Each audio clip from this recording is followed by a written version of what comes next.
大家好，欢迎收看爱成电子。这是一个爱华的收录机，现在呢它的故障是用户自己拆的，把这个调台的这个位置旋钮拆掉了，还有把这个拨档的这个开关，拨档开关上边的这个拨钮给掰断了。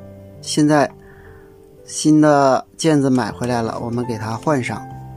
首先我们把原来的这个给它焊下来，用锡锡烙铁拆比较方便。首先我们给它刷点松香水，刷完以后我们就用锡锡烙铁把各个引脚给它吸开，烙铁加热了一会儿，这样热量比较足，焊锡能够充分融化。到这里这个按键就已经卸下来了，我们接着把这个按键再给它卸下来。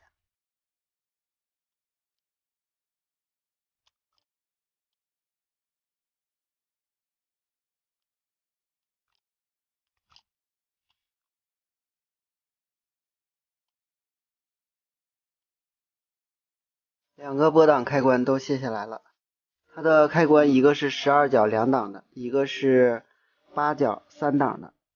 好，下面我们把它上上。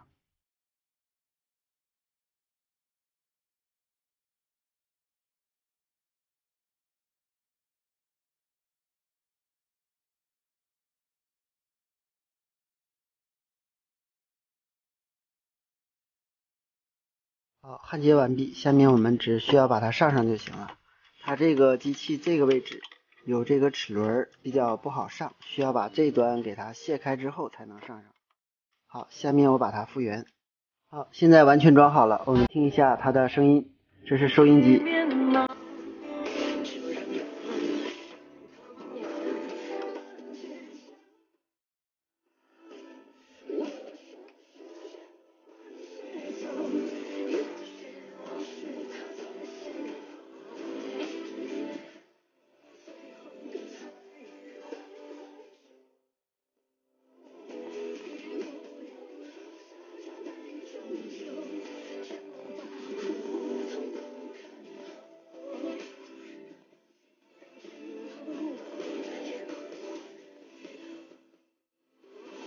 下面我们再听一下它的录音机，我们放一下。Then answer this question. 没有歌曲的磁带。Does it ever snow in Greece? Where do you come from? I come from Greece. What's the climate like in your country? 效果确实不错。好，今天咱们就到这里，谢谢大家，再见。